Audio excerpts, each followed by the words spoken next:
La noche del 9º aniversario no empezó con un brindis. Empezó con un golpe de realidad.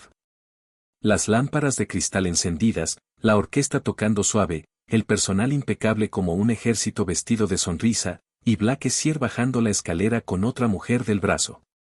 Satén marfil, perfil perfecto, mano en el vientre. Ninrui no necesitó presentación, el silencio lujoso del salón lo hizo por ella. Vivirá aquí, dijo Blake, sin mirar a su esposa. Es delicada. 3 comidas al día, diferentes. No debe dormir sola. La habitación principal será suya. Un murmullo corrió como una ola. El mayordomo asintió. Los amigos de Blake se acomodaron para ver el espectáculo. Y Castion, la dueña de la casa, apretó la copa sin que tintineara. No preguntó por qué.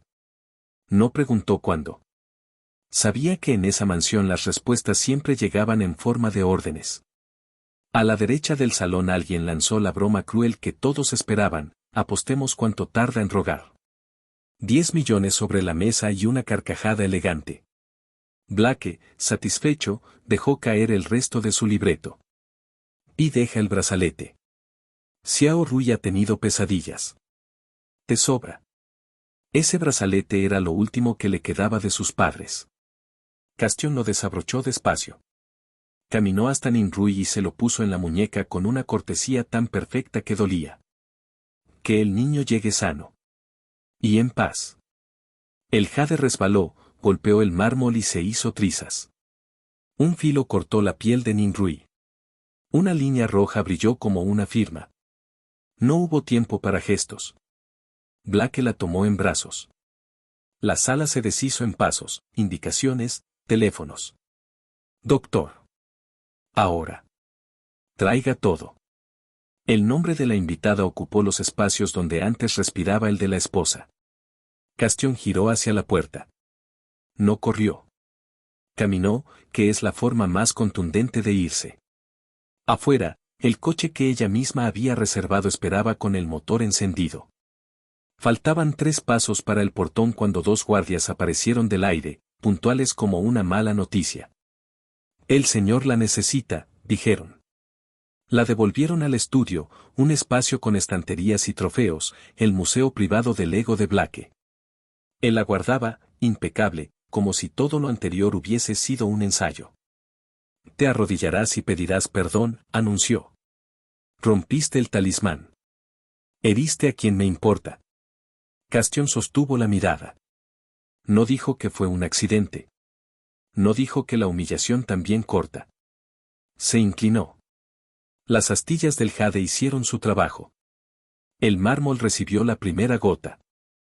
Perdón, dijo uno. Perdón, dijo 2. Perdón, dijo 3. Aún no es suficiente, sentenció él, y la noche cambió de forma. Una bata blanca apareció en el marco. Maletín. Torniquete. Una aguja que parecía una amenaza. El médico tartamudeó un protocolo: cardiopatía de base, riesgos, traslado recomendado. Blake dinamitó el protocolo con una orden fría. Aquí. Ahora. Para Ninrui. El torniquete apretó. La vena se rindió. La sangre cayó con la obediencia de quien se acostumbró a ceder. El mundo se redujo al zumbido de una bomba, al brillo de un acero y a un recuerdo: el día en la montaña, cuando la dejaron a medio camino por atreverse a decir que no. Otro, la sopa insípida y la lección posterior. Otro más, el mensaje a las 3 de la mañana en el que pidió ayuda por el dolor en el pecho y recibió silencio como respuesta. Detengamos, suplicó el médico. Está pálida. Los labios, cianóticos. Más, ordenó Blake, sin subir el tono. Castion respiró, una vez, como quien toma impulso antes de una inmersión larga. Contó las exhalaciones para no contar los mililitros. Aprendió de una sola lección lo que otras aprenden en años: el dolor, si no lo eliges, no te define. Cuando la aguja salió, el brazo era un río que volvía a su cauce. El médico secó su frente. Blake ya no estaba, la casa entera parecía moverse alrededor del nombre de Ninrui. En el corredor, una criada la miró con ese respeto silencioso que solo aparece cuando alguien ve lo imperdonable y no puede hacer nada. Su habitación, dijo el mayordomo, bloqueando el paso. No, respondió Castión. Mi salida. El mayordomo dudó. Nadie le había enseñado qué hacer cuando la señora pronunciaba una decisión en voz alta. Volvió Blake con noticias ajenas. El doctor dice que estará bien si descansa. Quédate. Mañana lo hablaremos. Lo hablaremos en boca de Blake significaba lo decidiré. Castión sonrió por dentro, una sonrisa mínima, de esas que no necesita labios para existir. Avanzó. Él la sujetó de la muñeca con esa precisión exacta que solía confundir con cariño. ¿A dónde crees que vas? A donde no me insulten por existir. Él rió, corto. Volverás en 3 días. Siempre vuelves. Esta vez no. La soltó, creyendo que una puerta cerrada es siempre un punto y aparte. Para Castión, una puerta cerrada es principio de capítulo. La mansión quiso retenerla con sus trucos, alfombras que te hacen volver, espejos que te devuelven otra, retratos que te vigilan. Pero la mujer que cruzaba el vestíbulo ya no era la que subía y bajaba escaleras para medir el ánimo de un hombre. Bajó los 3 peldaños de la entrada como se bajan 3 años de olvido. La noche estaba entera. El jardín olía a corteza mojada. El coche continuaba ahí, fiel a su promesa. Aeropuerto, dijo, cerrando la puerta. El chofer arrancó. Los árboles, alineados como espectadores, la vieron pasar. Todo parecía fácil por primera vez. Y, sin embargo, no lo era. Duele rescatarse. Duele dejar la casa que creyó tu nombre. Duele más quedarse. El teléfono vibró sobre sus piernas. Mensajes encadenados, la rúbrica de Blake, advertencias disfrazadas de cuidado, cuidado disfrazado de posesión. Castión lo puso en silencio. A través del vidrio, la ciudad fue cambiando de piel. El asfalto se volvió autopista. La autopista, promesa. Mientras avanzaba, el cuerpo habló.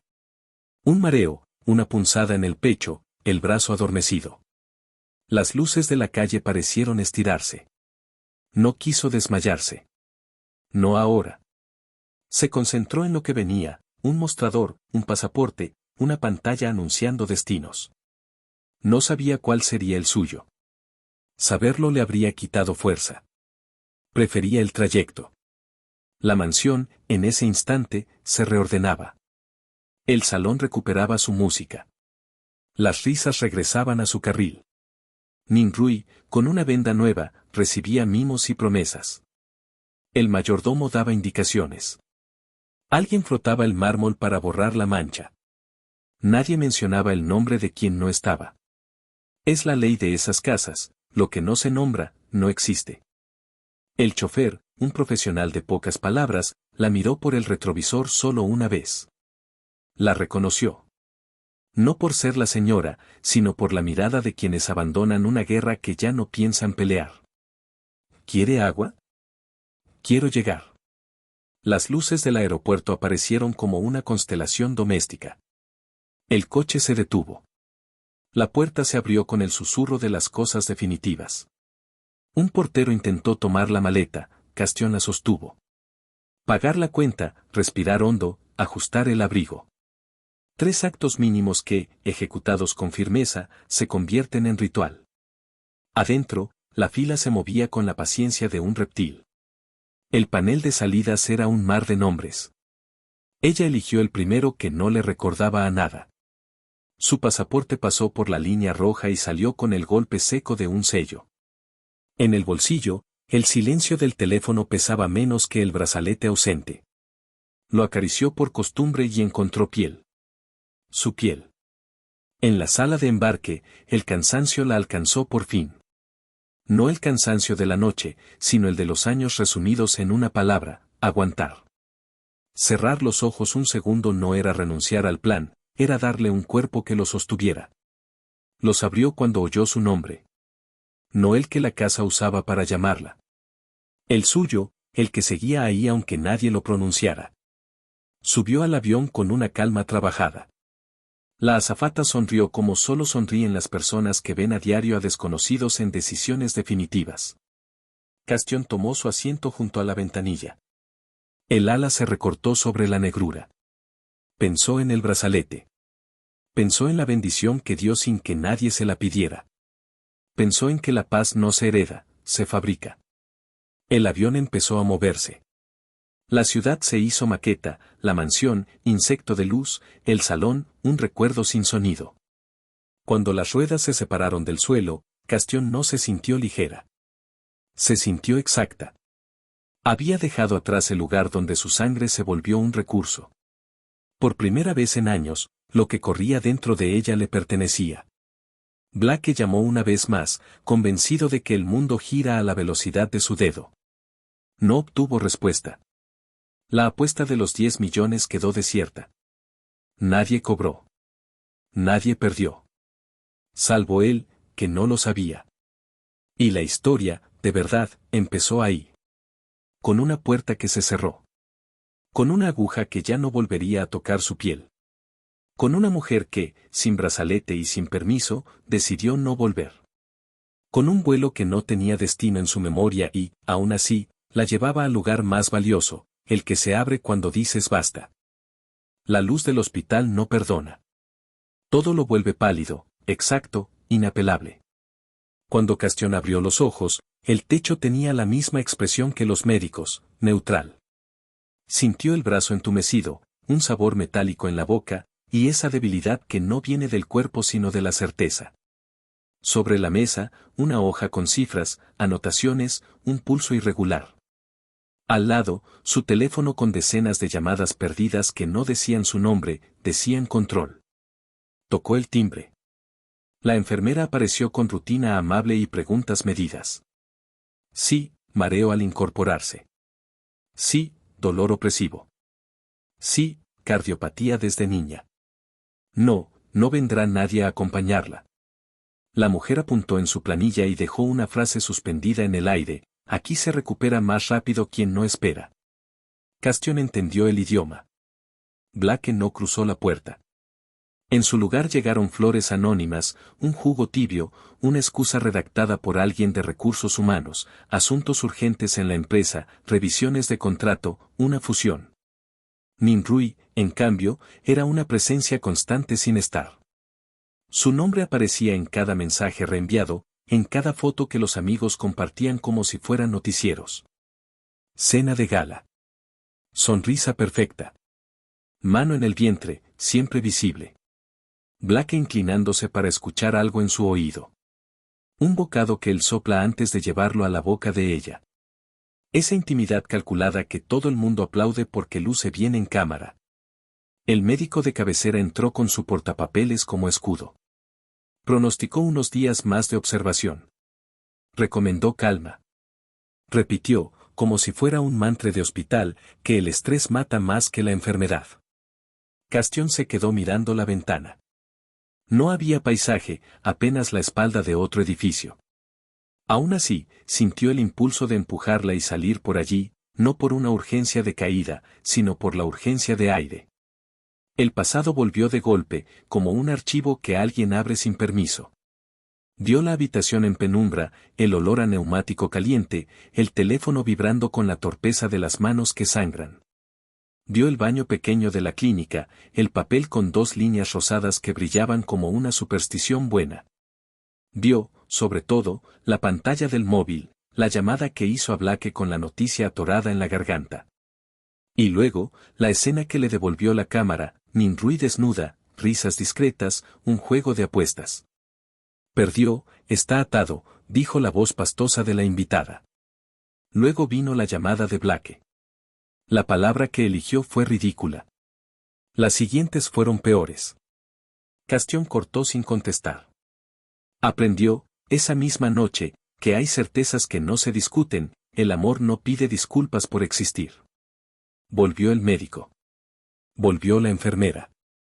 Volvió el suero. No volvió el hombre con el que llevaba 9 años. A cambio, un ramo inmenso de rosas con una tarjeta sin firma, que te mejores. Levantó una, acercó el pétalo a la nariz y no olió nada. La pérdida también anestesia. Al tercer día, la salud se volvió trámite. Le dieron el alta con una lista: alimentación, descanso, controles, manejar el estrés, evitar esfuerzos. Firmó. Guardó la hoja en la carpeta con documentos que ahora eran su refugio: pasaporte, estados de cuenta, un vuelo abierto con destino lejos. No había ovaciones ni música de conquista cuando una mujer se firma a sí misma.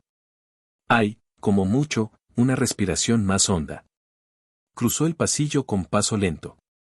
A la derecha, un televisor sin sonido mostraba un programa de farándula. A la izquierda, un cuadro de paisajes inventados. Frente al ascensor, dos enfermeras conversaban en voz baja. Castión no habría escuchado si el nombre no hubiera sido una sirena. Señora Sier, por aquí, dijo una. Su esposo la espera en obstetricia. El apellido le cayó como una piedra vieja. Sier. Aún. No aclaró, no corrigió. La curiosidad, o el instinto, la empujó a doblar por un corredor que no le correspondía. Y entonces lo vio: la recepción del área de obstetricia llena de mujeres con vientres de todos los tamaños, la pantalla que llamaba por número. La enfermera con sonrisa profesional calentando con las manos el gel del ecógrafo para que no sienta frío. Señora Black estaba allí. Traje impecable, reloj sobrio, la paciencia de quien sabe que lo miran. Tenía una mano en la espalda de Nin Rui, un gesto propietario, y con la otra sostenía los resultados de unos análisis como si fueran un trofeo. La enfermera dijo en voz alta lo que cualquiera habría envidiado: su esposo es un sol, señora, viene a todas las citas, calienta el gel, trae manta por si usted siente frío. ¡Qué detalle más lindo! Castión apoyó la espalda en la pared. El cuerpo no le pidió permiso. No lloró. Anotó, con precisión de auditor, la escena: el cuidado que ella no recibió cuando pidió ayuda por un dolor que le quemaba el pecho, la calma con que Black escuchaba el latido de un hijo ajeno. La facilidad con que se aprendía el nombre de una técnica que jamás se interesó en aprender cuando era de ella de quien se trataba. El corredor entregó otra imagen, como si el edificio entero conspirara con la crueldad de las coincidencias. En la pantalla del teléfono de un invitado, 9 fotos ordenadas en cuadrícula. Un globo aerostático al atardecer. Black sujetando el rostro de Nin Rui con los pulgares en una estampa perfecta de cuento caro. Un texto: hacia la luz. Likes, corazones, comentarios. La decoración de la felicidad ajena siempre es exuberante. La secretaria del médico pronunció el apellido con claridad. Sier. Castión sintió una risa breve que le subió al paladar y no salió. Podría haber caminado hasta ellos, podría haber dicho cualquier cosa, podría haber hecho volar la carta de alta frente a sus caras. Eligió lo único que le serviría: callar y marcharse. Dio un paso y entonces el azar, con su sentido del teatro, la obligó a detenerse. Un carrito se cruzó, Black alzó la mirada y la vio. No el recuerdo, no la ausencia, a ella. El gesto se le congeló un segundo. Nin Rui, atenta a cada variación de su rostro, preguntó qué pasaba. Él dijo nada con un tono que no admitía preguntas. Pero el nada ya no volvía a su sitio. ¿Necesita algo?, preguntó una enfermera a Castión, amable de oficio. No, respondió. Voy de salida. La mujer asintió con esa sabiduría de pasillo: reconocer a quien ya decidió. Castión enderezó los hombros. Cada paso fue una cuerda tensa que no se rompe. En el ascensor, el espejo le devolvió un rostro más blanco que nunca y, sin embargo, más vivo. No era belleza, era foco. Salió al aire sin olor del estacionamiento. El chofer de la mansión aguardaba, como si el hospital fuera una extensión legal de la casa. Ella lo miró como se mira a un testigo: ni odio ni gratitud. Gracias, dijo. No voy a casa. El señor indicó. El señor ya no indica. Le dictó una dirección neutral, esa especie de tierra de nadie donde se preparan las salidas verdaderas: un apartotel de tránsito, pago en efectivo, nombre inventado, estancia corta. Desde la ventanilla vio cómo el hospital se empequeñecía y, con él, la escena del gel tibio y el elogio ajeno. A mitad de camino, el móvil vibró de nuevo. Un mensaje de Blake: te paso mañana a ver. Hablemos. Luego otro: no hagas tonterías. Te necesito tranquila. Después, una llamada. Rechazó con un toque. Silenciar fue más simple que explicar. En el apartotel, la recepcionista no hizo preguntas. Le dio una tarjeta, señaló el ascensor, ofreció un mapa de la ciudad que Castion no tomó. Ya había recorrido lo suficiente. En la habitación, abrió la maleta con un orden ensayado: documentos a la caja fuerte, dinero a sobres, la hoja del alta bajo la lámpara. Se duchó sin prisa. Bajo el agua, las escenas de obstetricia regresaron como humo que no asfixia pero molesta. Recordó otra sala, otra bata, otra ausencia. Aquella vez la abrazó la camilla, el dolor fue salvaje, el silencio de Blake, exacto. Ninrui no calentaba gel entonces, calentaba su victoria sin saberlo. Se vistió con ropa simple. Encendió el televisor sin sonido. En todos los canales había versiones distintas del mismo espectáculo: parejas bonitas, anuncios de lujo, recetas de felicidad que no incluían la palabra respeto. Apagó. Se sentó a la mesa con una libreta. No escribió una carta de despedida ni una lista de quejas. Escribió un plan: dejar el país, cambiar de número, cerrar cuentas, vender lo propio antes de que alguien lo hiciera por ella, elegir una ciudad donde su apellido no abriera puertas falsas. A media tarde, revisó lo indispensable. Los análisis, las recomendaciones, la ruta. Llamó a un contacto que no hablaba con Blake. Acordó el intercambio que nadie ve: pasajes, efectivo, un nombre en migraciones. Colgó con la serenidad de quien no ha ganado nada todavía, pero dejó de perder. Cuando cayó la noche, el celular vibró por última vez con una notificación distinta, una etiqueta en una foto pública. La 9 cuadros del globo ahora llevaba un pie de foto nuevo: nuestra familia crece. Castion no tocó el enlace. El algoritmo miente, dijo en voz baja, y borró la mención. Abrió la ventana. La ciudad desconocida respiraba humo y promesa. Bajó a comprar algo de comer. El dependiente del minimarket le dio el cambio y le deseó suerte sin saberlo. De regreso, en el pasillo, pasó junto a una pareja que discutía por tonterías y se abrazaba al final como si se perdonara la vida. La normalidad, tan ajena y tan posible. Se recostó con la luz encendida. No durmió de inmediato.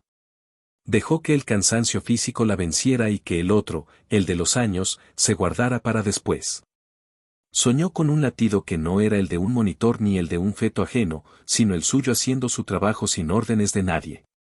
Al amanecer, el espejo mostró ojeras nuevas y un brillo que nunca había visto. No era felicidad. Era dirección. Preparó café, guardó lo esencial, dejó limpia la mesa. Antes de salir, miró el teléfono una última vez. Tenía un mensaje: estoy abajo. Sube. No era Blake. Era el conductor que había contratado para el primer tramo. Respondió con una sola palabra: bajo. La puerta del apartotel se cerró sin ruido. En el ascensor, no rabia, no pena. En el vestíbulo, una sonrisa breve a la recepcionista. En la calle, el coche esperándola como una posibilidad. Subió. Dijo la palabra que convierte la intención en acto. Aeropuerto. El auto se incorporó al tráfico. A su izquierda, un cartel anunciaba destinos que parecían inventados para otra vida.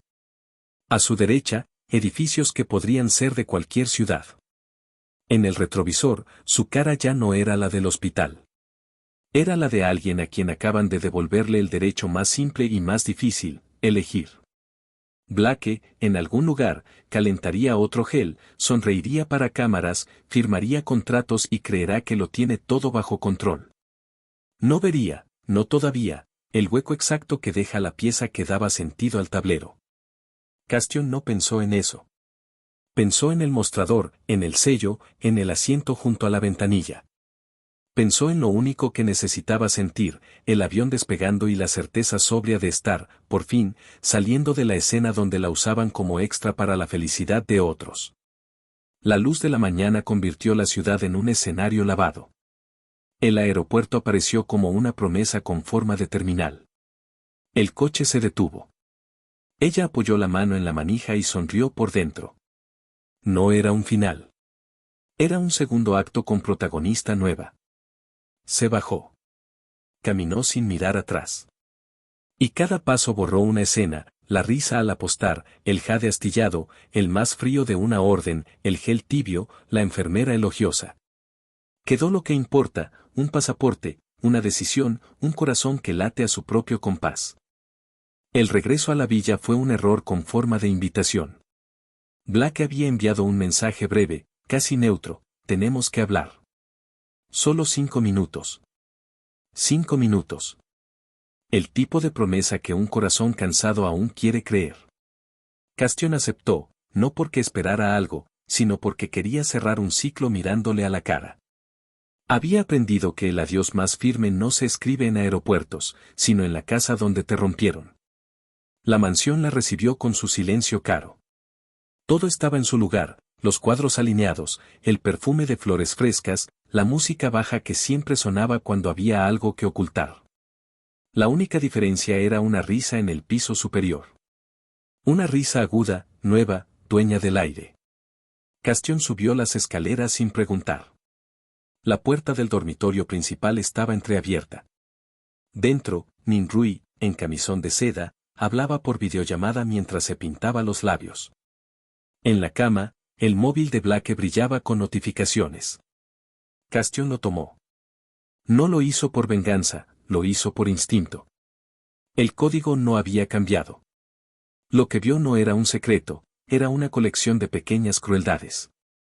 Mensajes con amigos riendo sobre la mujer de porcelana, transferencias de dinero a una cuenta nueva, una conversación entre Black y un contratista: haz que el dormitorio principal quede listo para la llegada del bebé.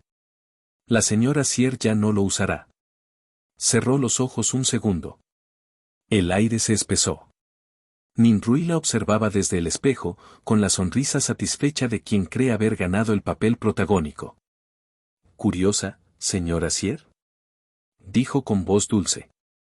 ¿O simplemente aburrida? No soy tu señora, ni tu rival, respondió Castion, bajando el móvil. Lo único que me queda es mi dignidad, y esa no pienso compartirla. Min Rui se levantó despacio, disfrutando cada paso. Su vientre apenas redondeado se marcaba bajo la seda. Black me ama, dijo. Me lo dice todas las noches. Te lo dice, respondió Castion. Pero no sabe lo que significa. Min Rui sonrió, acercándose. Tomó el teléfono y lo lanzó sobre la cama. No te hagas la mártir. Fuiste tú quien no pudo darle un hijo. Fuiste tú quien lo aburrió con tus enfermedades, tus límites, tu fragilidad. Esa última palabra fue el fósforo. Castion respiró hondo. Tienes razón, dijo. Fui frágil. Pero no lo suficiente como para quedarme aquí viendo cómo se pudre lo que un día llamé amor. Dio media vuelta para irse, pero Min Rui la tomó del brazo. El forcejeo fue torpe, desesperado, casi cómico. En el tirón, una vela encendida cayó al suelo. El fuego prendió la alfombra con la rapidez de una rabia contenida demasiado tiempo. Min Rui gritó. Castion retrocedió, atónita, mientras la llama se extendía bajo las cortinas. El humo ascendió como un presagio. Los detectores comenzaron a sonar. En segundos, los guardias corrieron por los pasillos. Black irrumpió en la habitación, todavía ajustándose el cinturón del traje. Vio a ambas mujeres, Min Rui llorando, Castion de pie junto a la ventana, el fuego creciendo entre ellas. Black. Chilló Min Rui. Ayúdame. No dudó. Se lanzó hacia ella. La tomó en brazos y la arrastró hacia la puerta. El humo cubría ya los muebles. Castion observó cómo desaparecían tras el humo la espalda del hombre que una vez le prometió protección y la mujer que lo había sustituido. Tosió. El aire ardía. No pensó en morir, pensó en salir. Corrió hacia el baño, empapó una toalla y cubrió su rostro. Abrió la ventana. El jardín estaba a unos metros. Saltar significaba fractura, pero quedarse era ceniza. Se impulsó. Cayó sobre el césped con un golpe seco. El cuerpo dolió, pero el instinto siguió funcionando. Se arrastró hasta el muro exterior. Desde allí vio el caos. El humo salía en columnas negras. Los empleados corrían, las sirenas sonaban a lo lejos. Blake, en el patio, sostenía a Ninrui entre los brazos. Ella fingía desmayo, y él, desesperado, la abrazaba como si en ese gesto pudiera redimirse.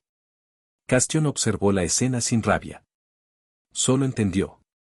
Ese hombre no la rescataría nunca, porque nunca la había visto como alguien a quien salvar. Para él, ella era un papel ya interpretado, un recuerdo funcional. Se levantó. Cada paso dolía. Caminó hasta el garaje lateral, donde aún esperaba el coche que la había traído. El chofer la miró con los ojos abiertos de espanto. Señora, ¿está bien? No. Pero lo estaré.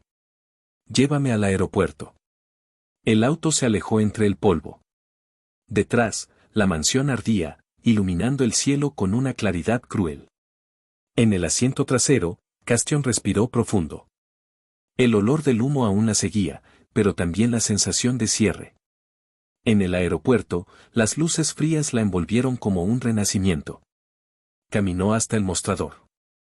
El pasaporte tembló un instante entre sus dedos. ¿Destino?, preguntó la agente. Castion respondió con voz firme. Londres. Solo ida. El vuelo salía en menos de una hora. Compró el boleto, pasó los controles, caminó sin mirar los escaparates.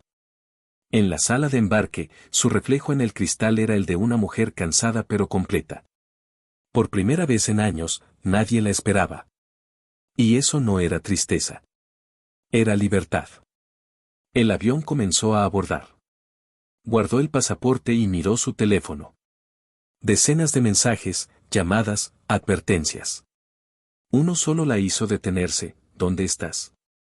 El fuego, pensé que, no terminó de leer. Borró la conversación entera. Dentro del avión, el murmullo de los motores sonaba como un corazón que vuelve a latir.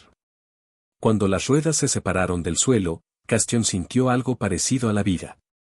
No felicidad, no euforia, solo la certeza sólida de haber elegido. Mientras la ciudad se hacía pequeña bajo las nubes, imaginó a Blake mirando las ruinas de su propio teatro. Tal vez buscaría culpables. Tal vez inventaría una versión conveniente de lo ocurrido. Pero ya no importaba.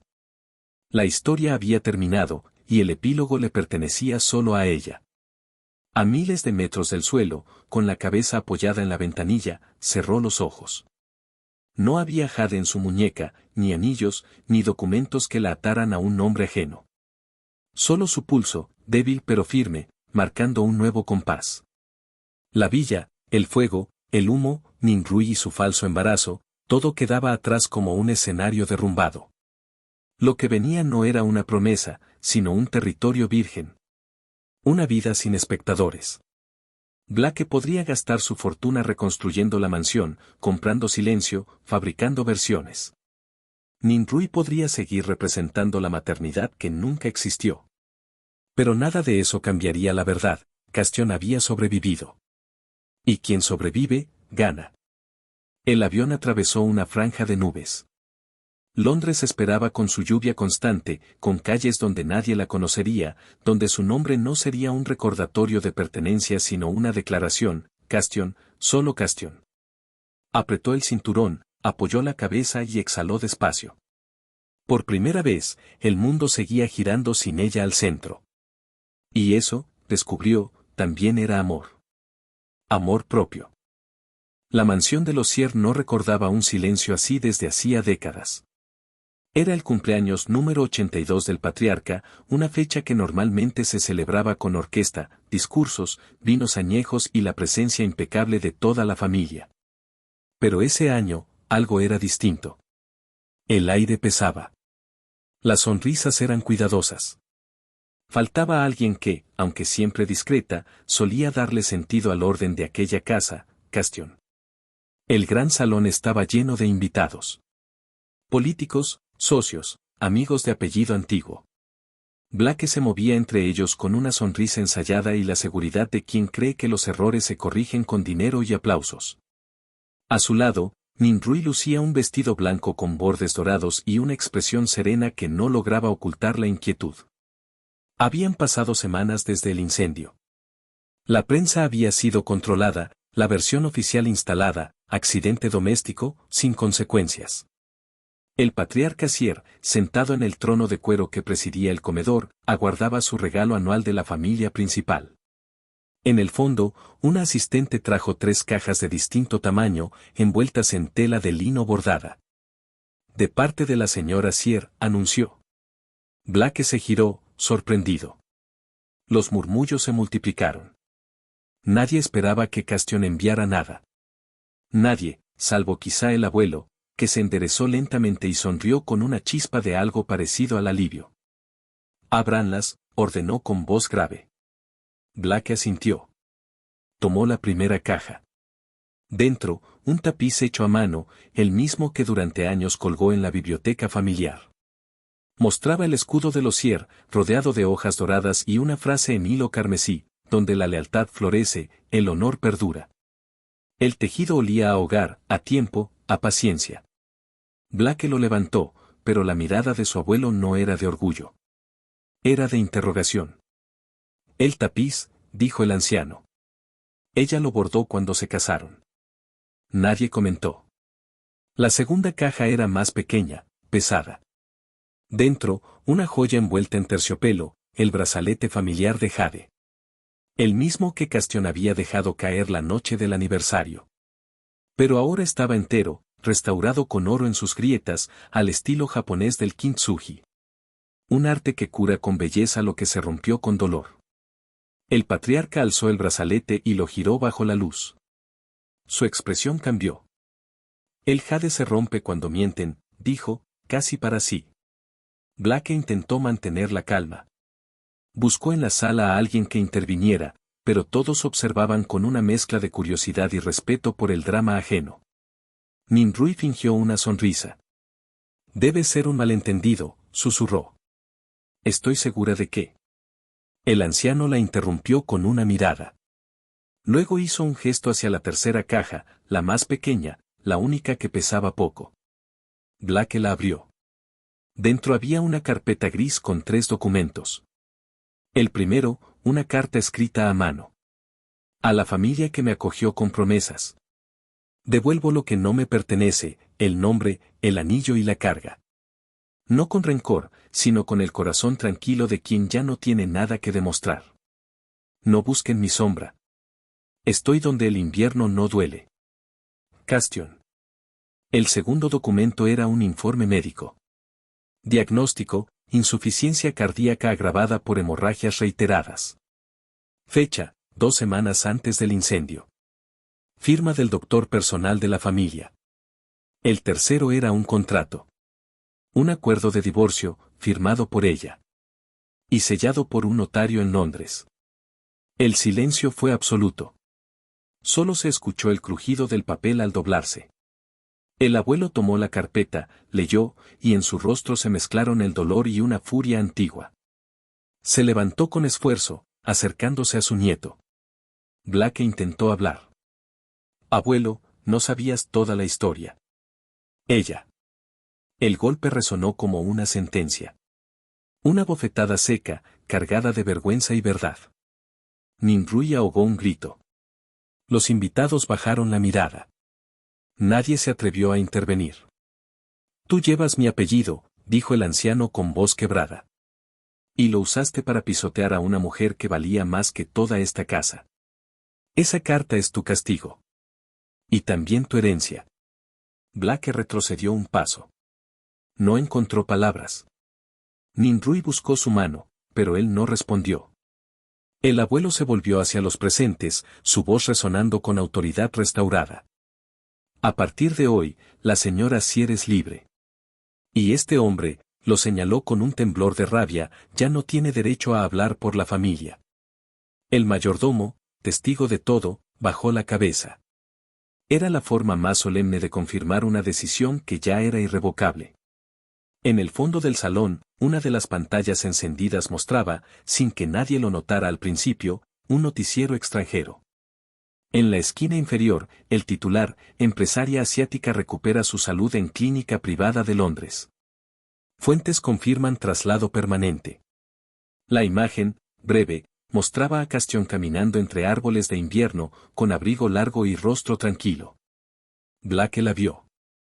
Por un momento, el tiempo se congeló. El ruido, los murmullos, las luces, todo se desvaneció. Solo existía esa silueta. Ella estaba viva. Y lejos. Demasiado lejos para escuchar disculpas. El abuelo volvió a su asiento, agotado pero firme. Brindemos, dijo. Por quien tuvo el valor de irse. Las copas se alzaron con torpeza. Algunos bebieron por compromiso, otros por respeto. Blake permaneció inmóvil, con la carta en la mano y los ojos perdidos en la pantalla apagada.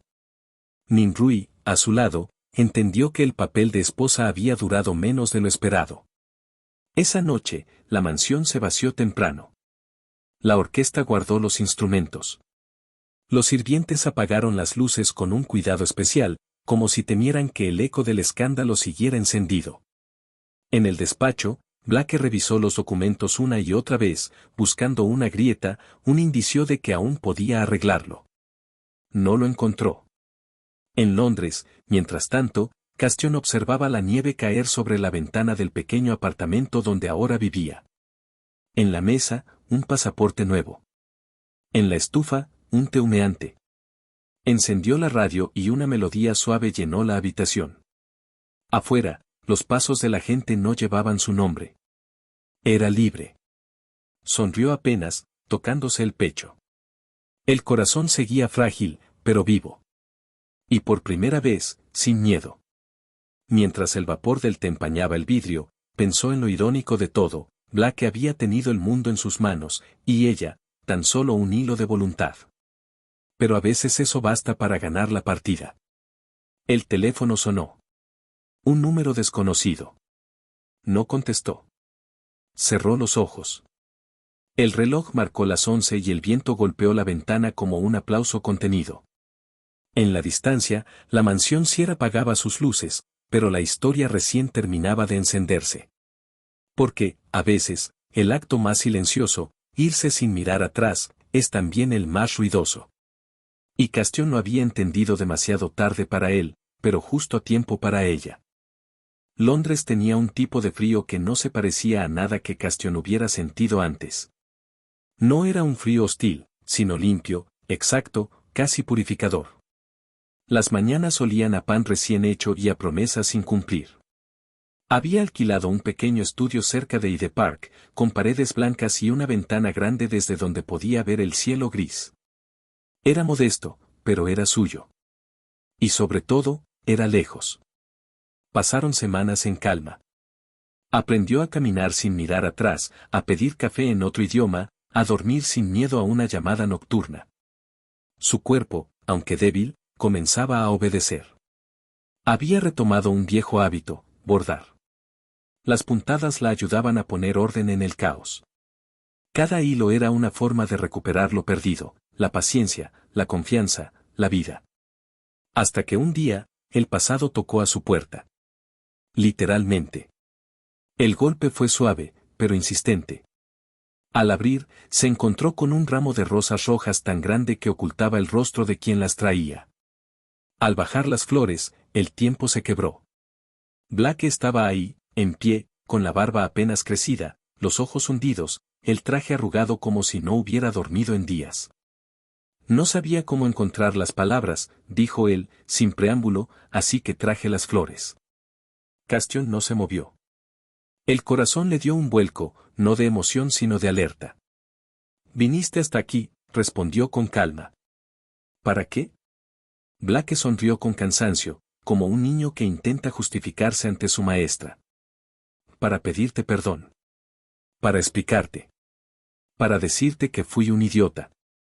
Que perdí todo lo que importaba. Dejó el ramo sobre la mesa y se remangó la camisa. En su antebrazo, recién tatuado, se leía su nombre, Castion, en tinta oscura, junto a una pequeña flor blanca. Para que nunca se borre, añadió.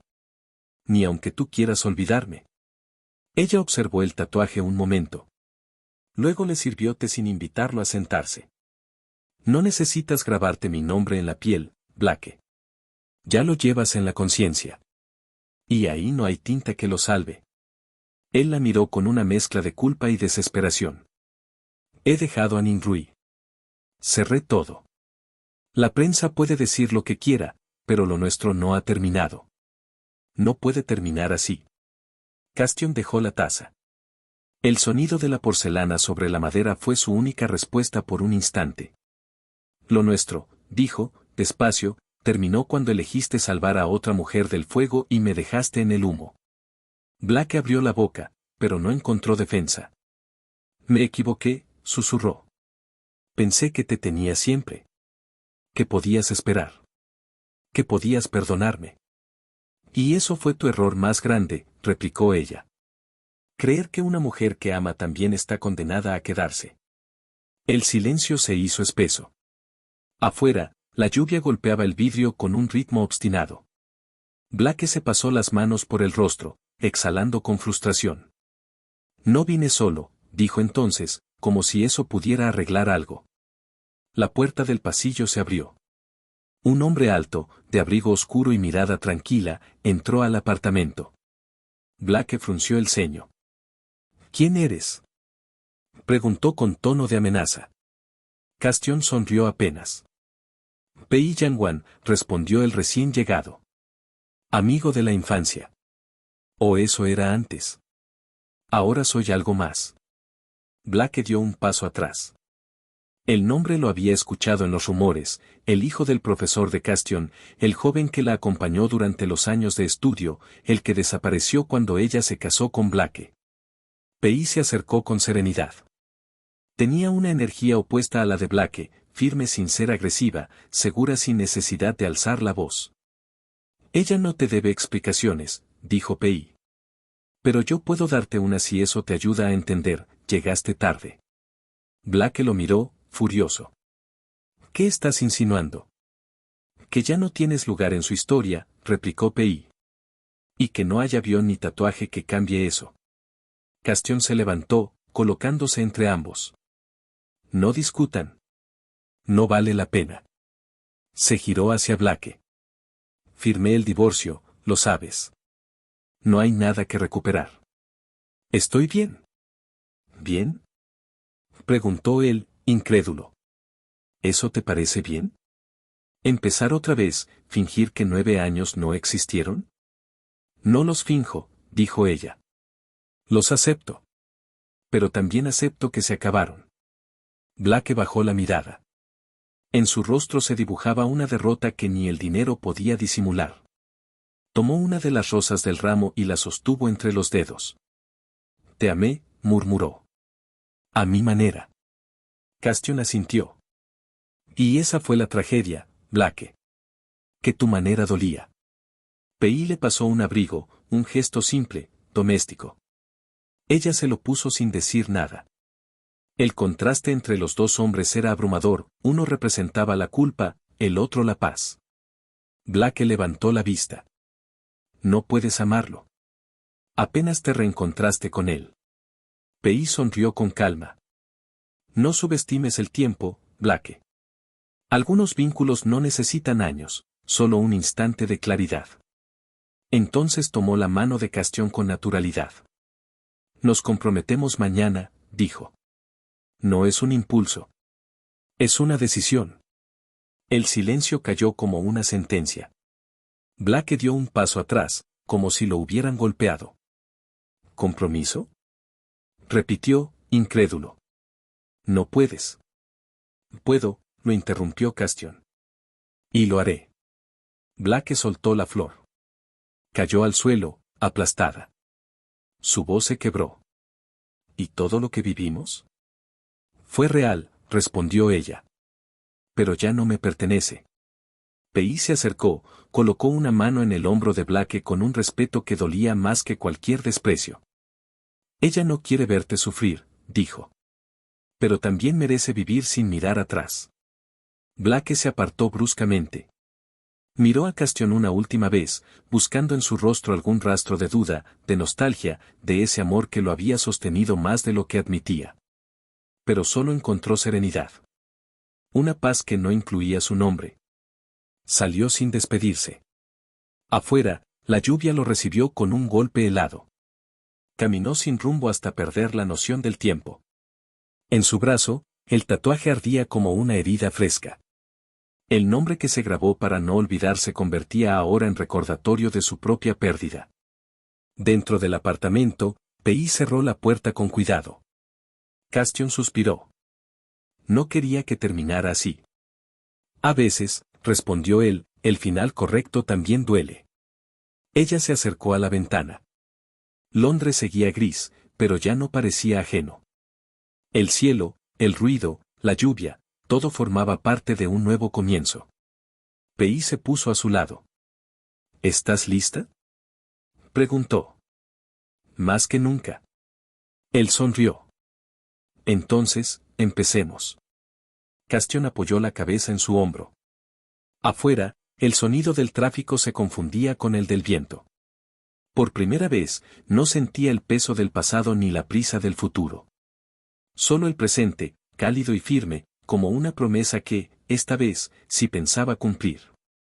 La mañana siguiente, Londres amaneció con una neblina tan densa que parecía inventada para esconder los secretos de quienes aún no sabían soltar. Castión y Pei estaban terminando los preparativos para una pequeña ceremonia civil, algo sencillo, sin invitados, solo ellos y la calma que tanto les había costado construir. Pero la calma no dura mucho cuando el pasado tiene dinero y poder. Blake Sierra apareció en el lugar menos esperado, el jardín del hotel donde Castión desayunaba. No llevaba guardaespaldas, ni flores, ni traje. Solo un abrigo oscuro y un rostro cansado. Se notaba que no había dormido. Necesito hablar contigo, dijo, con esa voz que solía imponer órdenes más que pedirlas. Pei se levantó de inmediato. Castión, sin alterarse, colocó su mano sobre la de él. Déjalo, Jiangwan. Si no lo escucha hoy, lo hará mañana, o pasado. No sabe rendirse. Pei dudó, pero asintió. Se apartó unos pasos, quedando a distancia prudente, atento. Blake esperó a que estuvieran solos. Respiró hondo, como quien se prepara para saltar desde un acantilado. No vine a pedirte que vuelvas, empezó. Sé que ya no puedo ofrecerte nada que no hayas tenido y perdido por mi culpa. Solo quiero que me escuches una vez más. Abrió el abrigo. Bajo la camisa, se desabrochó los primeros botones. En su pecho, tatuado con trazo fino, estaba el dibujo de 3 siluetas entrelazadas, un hombre, una mujer y un niño pequeño sosteniendo un globo. Nuestra familia de 3, explicó, la voz temblorosa. La que nunca fue, pero siempre debió ser. Castión lo miró en silencio. La tinta negra brillaba sobre su piel como una penitencia inútil. Eso no cambia nada, dijo ella, con serenidad. El dolor no se borra con símbolos. No lo hice para borrarlo, respondió él. Lo hice para recordarlo. Para que no se me olvide lo que destruí. El viento sopló, levantando las hojas secas a su alrededor. Por un momento, los dos parecieron atrapados en un recuerdo suspendido, en una escena que el tiempo se negaba a archivar. Blake sacó el teléfono del bolsillo. Lo colocó sobre la mesa, en altavoz. Marcó un número. ¿Qué haces?, preguntó ella, desconfiando. Lo que debía hacer hace mucho. Una voz masculina contestó al otro lado de la línea. Era su abogado. Doctor An, dijo Blake, cancele la protección sobre Ninrui. Quiero que se inicie la investigación sobre la falsificación médica. ¿Está seguro, señor?, respondió la voz. Si sale a la luz que el embarazo fue inducido por drogas, habrá consecuencias. Déjelo salir, interrumpió Blake. Quiero que todos sepan la verdad. ¿Qué mintió? Que me engañó. Que casi mata a mi esposa con su teatro. Castión bajó la mirada, incrédula. ¿Qué estás diciendo? Blake mantuvo la voz firme. El embarazo nunca existió. Los análisis fueron manipulados. Ella se inyectaba hormonas para fingir síntomas. Y yo, lo creí. La protegí. La puse sobre ti. El abogado intervino otra vez. También está pendiente el asunto de la campaña difamatoria contra la señora. ¿Desea proceder? Blake miró a Castión y asintió. Sí. Quiero que limpien su nombre. Quiero que cada medio que la manchó se retracte. No quiero que quede un solo rumor sin corregir. Castión cerró los ojos. La voz de Blake seguía en el aire, golpeando como lluvia sobre un vidrio. ¿Y crees que eso repara algo? Preguntó al fin. ¿Que con castigarla o gritar tu culpa vas a devolverme los años, la salud, el hijo que nunca pudimos tener? Blake apretó los puños. No puedo devolverte nada, dijo, quebrándose. Pero puedo cargar con lo que te quité. Puedo limpiar el camino que ensucié. De eso, replicó ella, no se hace por mí. Se hace por ti. Por tu necesidad de sentirte redimido. El teléfono seguía encendido. Blake lo tomó, colgó la llamada y lo dejó sobre la mesa con un golpe seco. No vine a buscar redención. Vine a mostrarte que, aunque no me creas, aprendí lo que significa perder. No, Blake, susurró ella. Lo que aprendiste es lo que significa estar solo. Y son cosas muy distintas. El viento arremolinó las hojas otra vez. Él se acercó un paso, con una súplica muda en los ojos. Solo dime que me perdonas. No que me ames, no que vuelvas. Solo eso. Castión respiró hondo. No te odio, dijo con calma. Pero tampoco te perdono. El perdón es una forma de vínculo, y yo rompí el nuestro para siempre. Las palabras lo golpearon más fuerte que cualquier grito. Blake bajó la cabeza. Por primera vez, no encontró nada que decir. ¿Jianwan te hace feliz? Preguntó, casi en un susurro. Sí, respondió ella sin dudar. Entonces, supongo que ya no hay nada más que decir. Se volvió para irse, pero se detuvo a medio camino. Castión, añadió, sin mirarla, si alguna vez necesitas algo, cualquier cosa, sabes dónde encontrarme. Ella no respondió. Lo observó alejarse por el sendero del jardín hasta que la neblina lo tragó por completo. Cuando Pei regresó, la encontró en la misma posición, mirando el vacío. ¿Te hizo daño? Preguntó él. No, contestó ella. Pero vino a buscar consuelo, y eso sí duele. Pei le tomó la mano y la llevó de regreso al hotel. Horas después, Blake caminaba solo por las calles mojadas, con la camisa abierta y el pecho helado. El tatuaje ardía bajo el frío, la tinta aún reciente. Levantó la mirada hacia el cielo gris de Londres y, por primera vez, no sintió furia, solo un cansancio infinito. Esa noche, Castión durmió en paz. Sin sueños, sin pesadillas, sin culpas. El amor que una vez la había encadenado ahora era solo un recuerdo sin eco. Y mientras Blake se hundía en su propio arrepentimiento, ella entendió algo que ninguna venganza podría igualar: el verdadero poder no era verlo sufrir, sino saber que ya no podía alcanzarla. El día de la boda amaneció claro, con un sol tibio que atravesaba las nubes de Londres como si el cielo, por una vez, quisiera bendecir a alguien. Castión se miró al espejo y no reconoció el reflejo. No porque fuera otra persona, sino porque por fin se sentía viva dentro de su propio cuerpo. El vestido era sencillo, de seda ligera, sin joyas ni adornos. En su muñeca llevaba una cinta azul bordada por ella misma, un pequeño recordatorio de su libertad recién conquistada. Pei Jianwan la esperaba en la capilla del viejo ayuntamiento, un edificio discreto de piedra blanca, rodeado de flores silvestres. No había cámaras, ni prensa, ni testigos más allá de un par de amigos y el juez. Todo era tranquilo, humano, limpio. Cuando la vio entrar, Pei sonrió. No dijo nada, pero sus ojos bastaron. Castión caminó hacia él con paso firme. Cada paso era una despedida de todo lo que alguna vez la retuvo, las noches de sangre, los gritos, las órdenes, los recuerdos del fuego. Ahora, el silencio no era miedo, era paz.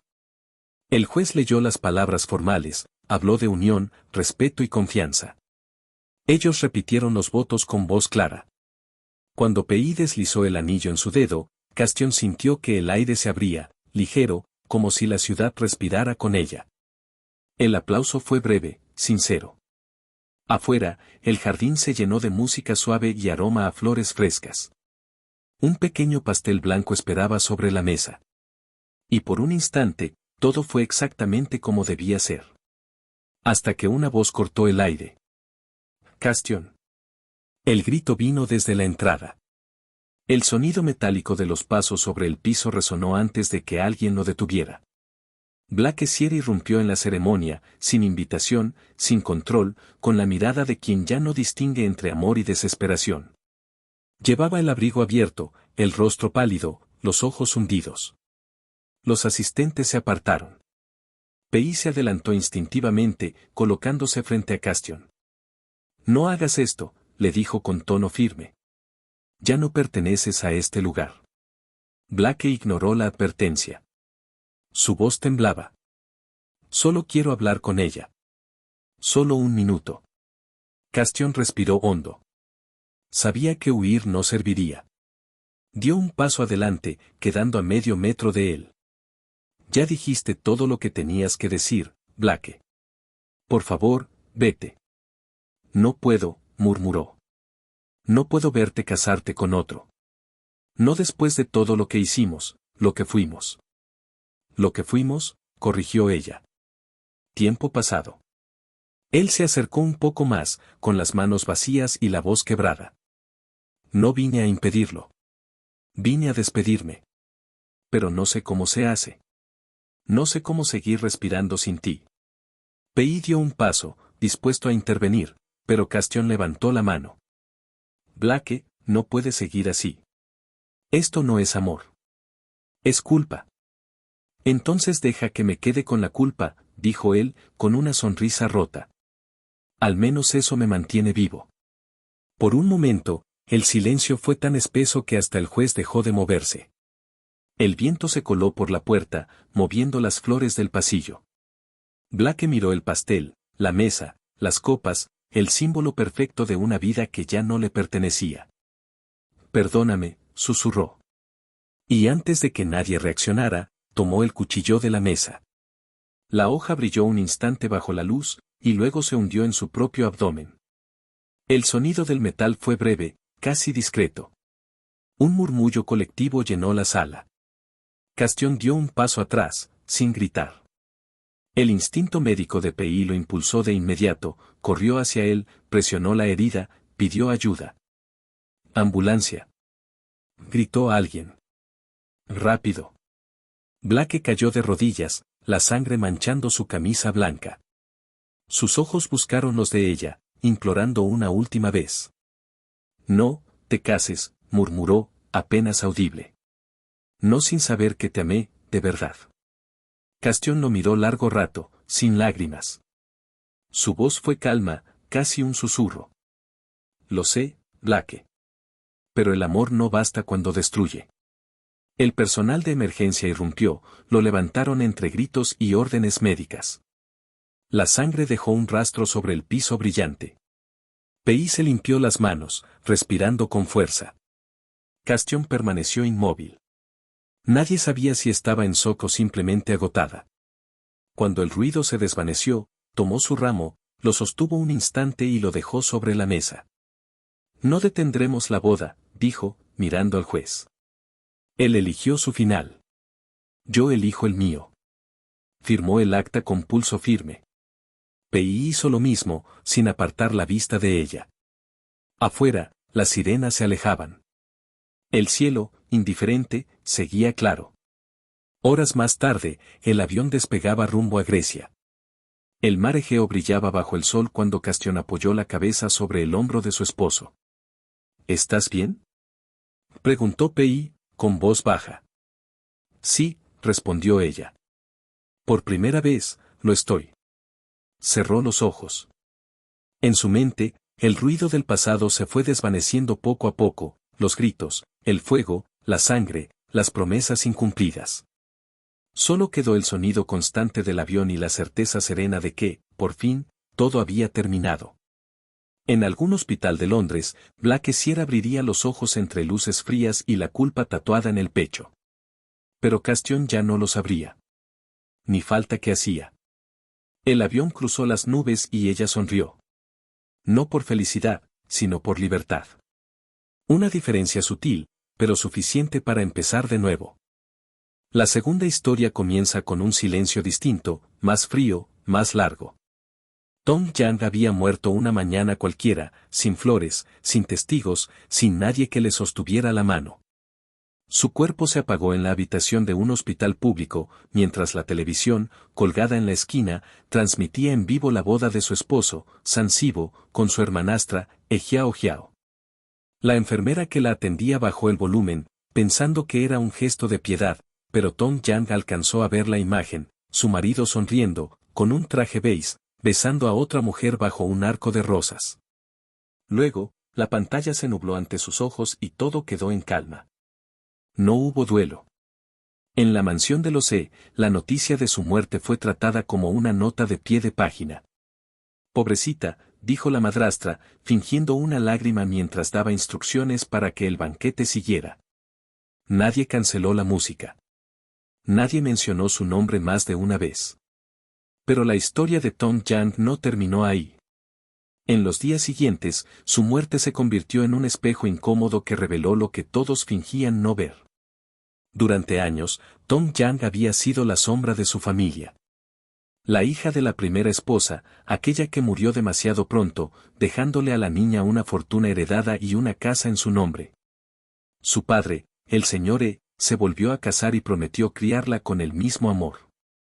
Pero las promesas, en esa casa, eran decoración.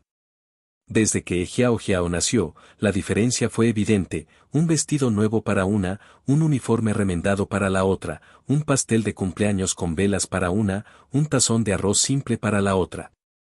Tom Yang aprendió a no pedir.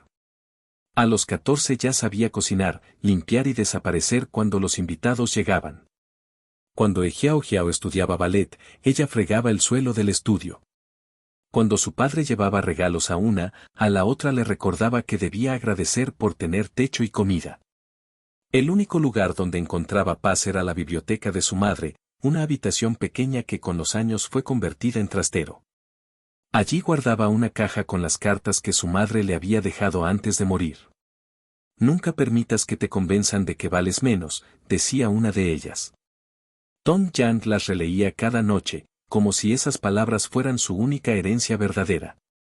A los 20, la familia decidió casarla.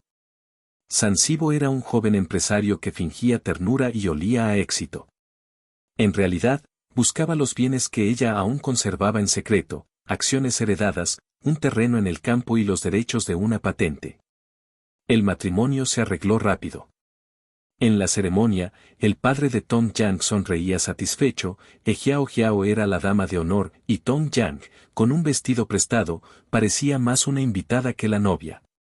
Los primeros meses fueron soportables. Sansibo era educado, distante, un extraño amable. Pero pronto cambió. Su trato se volvió gélido, las discusiones más frecuentes y los insultos se transformaron en rutina. Cuando Tom Yang enfermó, él apenas preguntó qué tenía. Seguro es estrés, decía. Deja de fingir debilidad. El diagnóstico llegó tarde, cáncer avanzado. Ella lo escuchó sola, en una sala blanca, mientras el doctor hablaba de tratamientos costosos y plazos inciertos. Cuando regresó a casa, con las recetas en la mano, encontró el cajón de su escritorio vacío. Las joyas, los documentos de propiedad, las libretas de ahorro, todo había desaparecido. Sibo, ¿qué hiciste con mis cosas?, preguntó. Él ni siquiera levantó la vista del teléfono. Invertí. No puedes manejar dinero en tu estado. Además, si mueres, igual será mío. fue la primera vez que comprendió que no era su esposa, sino un puente hacia una fortuna que nunca la dejarían disfrutar. Pasaron meses. El tratamiento quedó fuera de alcance. Ella trabajaba en casa haciendo bordados para pagar las medicinas. Su cabello comenzó a caer, su piel se volvió ceniza. Cuando pedía ayuda, la respuesta era siempre la misma: no dramatices.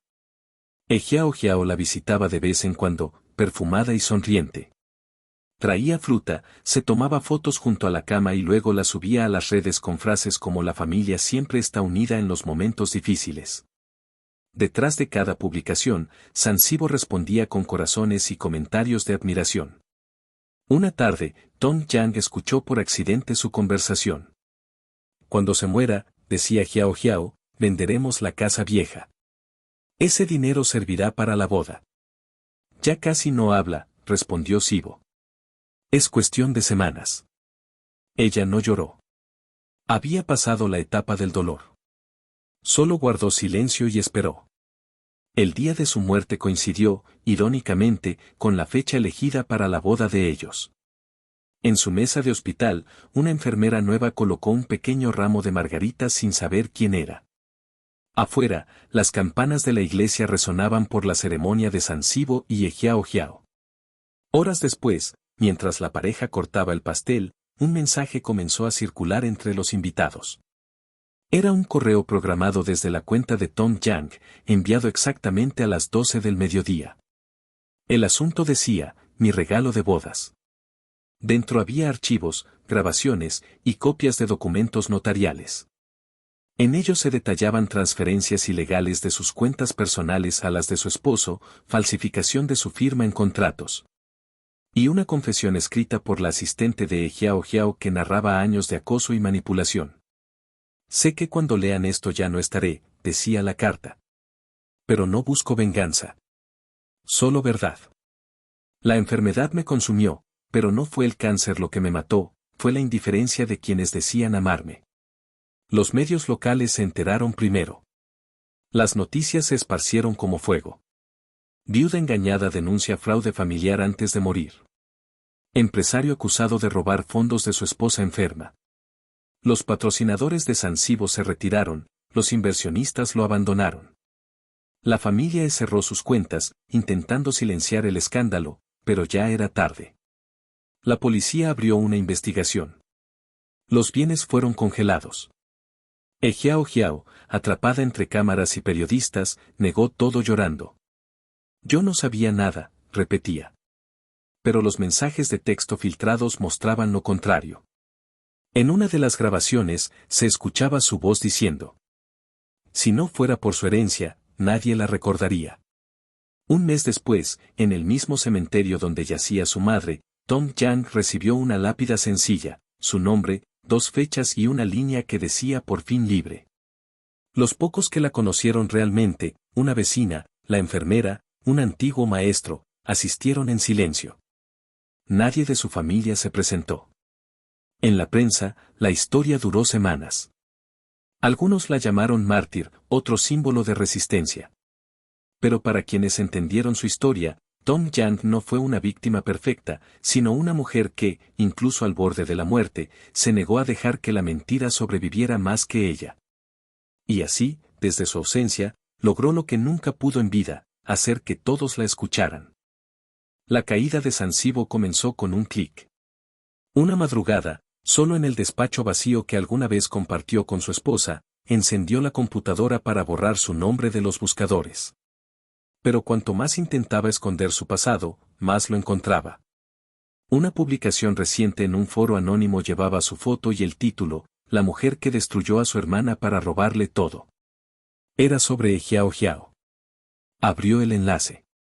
Dentro había capturas antiguas, mensajes de chat, correos filtrados de sus años de escuela. Conversaciones en las que Xiao Jiao se burlaba de Tong Yang, la humillaba frente a sus compañeras, difundía rumores sobre su madre muerta. No sé cómo mi padre soporta verla, parece un fantasma con uniforme. Había fotos también, Tong Yang limpiando un aula mientras su hermanastra posaba frente al espejo. Comentarios crueles que confirmaban lo que Sibo nunca quiso ver. Desplazó la página hacia abajo, con el corazón acelerado. Entre los archivos nuevos, había imágenes más recientes, mensajes entre Xiao Xiao y otro hombre. Citas en hoteles, notas de voz donde se reían de él. Sibo aún cree que lo amo, decía ella con tono divertido. No importa, pronto venderemos la casa de Tom Yang y me iré de este país. Sibo cerró el portátil con un golpe. El silencio del despacho era insoportable. Por primera vez en años, la mentira no le daba refugio. Subió las escaleras de la mansión con pasos lentos, casi ceremoniales. En la habitación principal, Xiao Xiao dormía rodeada de cajas de regalo, los restos de su boda aún apilados en el suelo. La despertó encendiendo la luz. ¿Qué haces, Sibo?, preguntó ella, irritada, frotándose los ojos. Él la observó sin responder. Le bastó mirarla para sentir el asco subirle por la garganta. ¿Quién es el hombre del Hotel Imperial?, preguntó, en voz baja. El color desapareció del rostro de Xiao Xiao. No inventes, balbuceó. Son fotos falsas. Me quieren difamar. Sibo tiró el teléfono sobre la cama. La pantalla mostraba una de las imágenes filtradas, ella, en una habitación desconocida, abrazando a un hombre al que llamaba mi verdadera mitad. ¿También era mentira esto?, preguntó. Xiao Xiao se incorporó, enfadada. No tienes derecho a juzgarme. ¿Quién crees que soy? Yo te di mi juventud, mi reputación. Él la interrumpió. Tú me diste vergüenza. Eso es lo único que me dejaste. Durante un instante, la habitación pareció vaciarse de aire.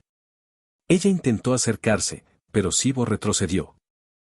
Recoges tus cosas y te vas, ordenó. Hoy. ¿Y a dónde se supone que iré? Al infierno, si quieres. Pero lejos de aquí. El tono no admitía réplica. Llamó al personal de servicio, dio instrucciones precisas. Nadie debía dejarla subir otra vez. Xiao Xiao gritó, lo insultó, lloró. Las maletas fueron arrojadas al vestíbulo como despojos. La puerta se cerró detrás de ella con el mismo sonido que hace un juicio cuando termina. Sibo volvió al despacho. Durante horas revisó cajones, cajas, armarios. Entre los papeles encontró algo que no esperaba, una pequeña caja de madera. Dentro, un broche antiguo con incrustaciones de jade, la única joya que Tom Yang guardaba de su madre. El mismo que había desaparecido el día que ella cayó enferma. Lo sostuvo entre los dedos. Era liviano, pero parecía pesar toneladas. Recordó su voz suave, esto es lo único que me une a ella. Sintió un temblor, una punzada de culpa que lo atravesó entero. Desde ese día, nada volvió a tener sentido. El trabajo, los negocios, las reuniones. Todo lo abandonó. La mansión, vacía sin los gritos de Xiao Xiao, se convirtió en un museo de culpas. Las paredes parecían susurrar su nombre, el de Tom Yang, una y otra vez. Una semana después, condujo hasta el cementerio. Era un lugar sencillo, sin flores ni mausoleos, en la colina donde solía ponerse el sol. Encontró su tumba al final del camino, bajo un árbol que perdía las hojas. La lápida decía, por fin libre. Sibo se arrodilló frente a ella. Dejó el broche sobre la tierra, con manos temblorosas. No merezco decir tu nombre, murmuró. Pero necesito que me escuches, aunque sea el viento quien te lo repita. El silencio fue su única respuesta. Se quedó allí hasta que cayó la noche, sin importarle el frío. Desde entonces, volvió cada día. Llevaba flores, a veces una sola margarita, porque sabía que eran sus favoritas. Los cuidadores del cementerio empezaron a reconocerlo. Lo veían llegar con los ojos hundidos, hablar solo, quedarse horas enteras sentado frente a la lápida. ¿Por qué no te fuiste cuando aún podías?, decía. Habría vendido todo, habría hecho lo que fuera. Pero no te creí. No te vi. Pasaron semanas. La prensa, que al principio lo acosaba por el escándalo, perdió interés. La empresa se hundió. Sus socios se marcharon. El apellido San dejó de abrir puertas. A veces, los vecinos de la colina lo veían llegar con un termo de té y un cuaderno. Escribía cartas que nunca enviaba, hablaba con la tumba como si Tom Yang pudiera contestar. En una de esas visitas, un anciano jardinero se le acercó. «¿Usted la quiso, verdad?», preguntó. Sibo lo miró, con una sonrisa amarga. «La quise cuando ya era demasiado tarde». El jardinero asintió, sin juzgarlo. «Entonces siga viniendo», dijo. «Pero entienda que ella ya se fue». Esa noche, de regreso a la mansión, Sibo se detuvo frente al espejo del recibidor. No reconoció al hombre que lo miraba. Había algo vacío en sus ojos, algo que ya no se reparaba con remordimiento.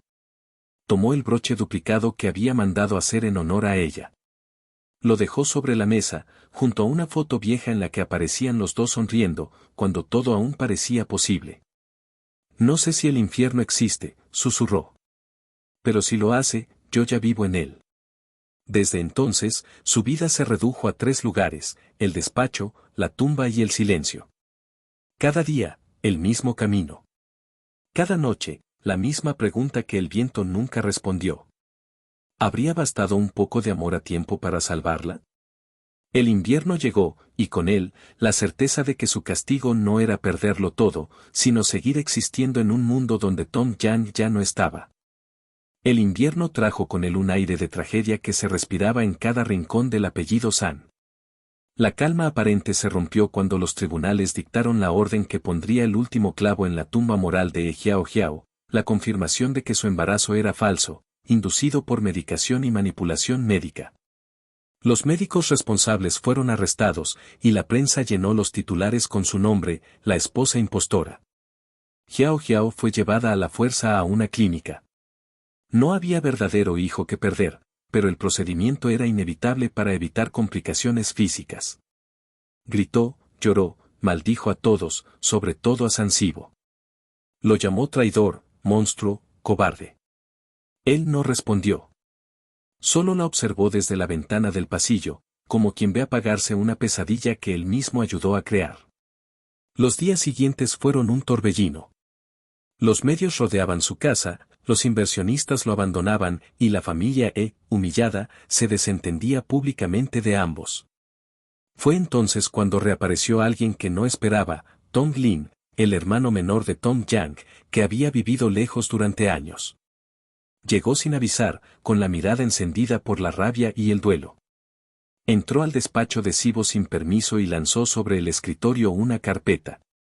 Dentro había copias del testamento de su hermana, registros médicos y los informes del hospital donde ella murió. ¿Sabes qué decía el doctor?, le gritó. Que si hubiera tenido dinero para el tratamiento, habría vivido. Y tú se lo robaste. Sibo intentó explicarse, pero Tong Lin lo interrumpió con un puñetazo. La pelea fue breve, brutal, liberadora. Los dos hombres cayeron al suelo, golpeándose con la furia de los que ya no tienen nada que perder. Terminaron sangrando, jadeando entre los restos del escritorio. Ella te amaba, dijo Tong Lin con la voz rota. Y tú la mataste poco a poco. Lo sé, respondió Sibo, con un hilo de voz. Y eso es lo peor, que lo sé. Tong Lin lo dejó ahí, ensangrentado y vencido, y se marchó sin mirar atrás. Esa misma noche, Sibo condujo hasta el cementerio. La lluvia caía como cuchillas, pero no le importó. En el maletero llevaba algo envuelto en una manta, una urna con las cenizas de Tom Yang. La había tomado del nicho del mausoleo, violando las normas del cementerio. No podía soportar que estuviera encerrada entre muros fríos. La colocó sobre el asiento del copiloto y habló con ella todo el camino de regreso. Perdóname, solo quiero que estés conmigo, un poco más. No sé vivir sin ti. La llevó a la mansión y la dejó en el dormitorio, sobre la mesa de noche. Pasó horas allí, contándole cosas que ya no podían importar, que la empresa había quebrado, que Xiao Xiao lo había engañado, que todos lo odiaban. Luego se quedó dormido junto a la urna, abrazado al aire. Cuando despertó, no estaba solo. Xiao Xiao estaba de pie en la puerta, empapada, los ojos enloquecidos, una navaja en la mano. ¿Te la robaste?, dijo, temblando. ¿La urna de esa muerta? ¿También te vas a dormir con ella? Sibo se incorporó despacio, intentando calmarla. Jiao Jiao, escucha, no es lo que piensas. ¿No? Rió con un tono roto. Siempre fue ella. Incluso ahora, que está bajo tierra. ¿Sabes lo que siento? Que nunca fui suficiente. Que ni viva puedo competir con una muerta. La navaja brilló con un destello de metal y rabia. Sibo retrocedió un paso. Baja eso, Jiao Jiao. No, dijo ella. Esta vez me vas a mirar. Corrió hacia él.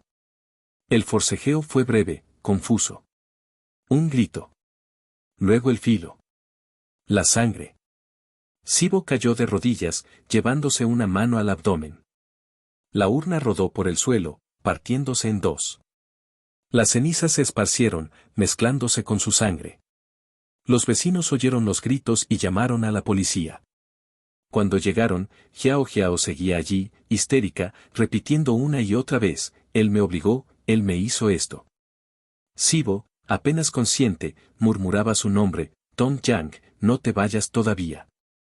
Ambos fueron llevados al hospital bajo custodia. Las cámaras captaron las imágenes, que se convirtieron en el escándalo final, el matrimonio de los fantasmas, titulaban los diarios. Días después, San Sibo sobrevivió, pero su mente no. Los médicos declararon un cuadro severo de psicosis postraumática. En su delirio, decía que Tong Yang lo visitaba cada noche, que le hablaba desde el jardín, que lo llamaba a seguirla. Fue internado en un sanatorio privado, donde pasaba los días mirando la ventana, repitiendo su nombre. Jiao Jiao, por su parte, enfrentó juicio. Su defensa alegó desequilibrio emocional, pero la evidencia la hundió. Fue condenada a prisión. Su apellido, el de los desapareció de los círculos sociales. El caso, que había empezado como una historia de herencias y ambición, terminó siendo un retrato de culpa y obsesión. Pero en medio de la ruina humana, hubo algo más que nadie vio. Una noche, en el cementerio donde la urna original había sido repuesta, el guardián juró haber visto una figura de mujer de pie bajo el árbol. Llevaba un vestido blanco y una expresión tranquila. No caminaba, flotaba ligeramente sobre el suelo, mirando hacia la colina. En la brisa, una voz susurró con dulzura, ya no duele. La figura de una anciana apareció junto a ella. Era su abuela, la misma que en vida la había criado antes de que la familia la reclamara.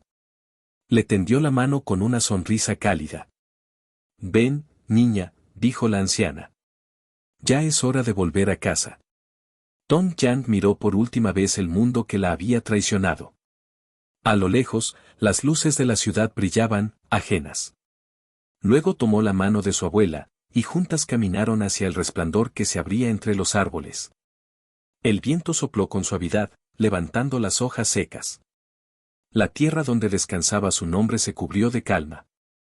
Por fin, después de tanto dolor, Tong Yang encontró lo que siempre le negaron en vida, paz.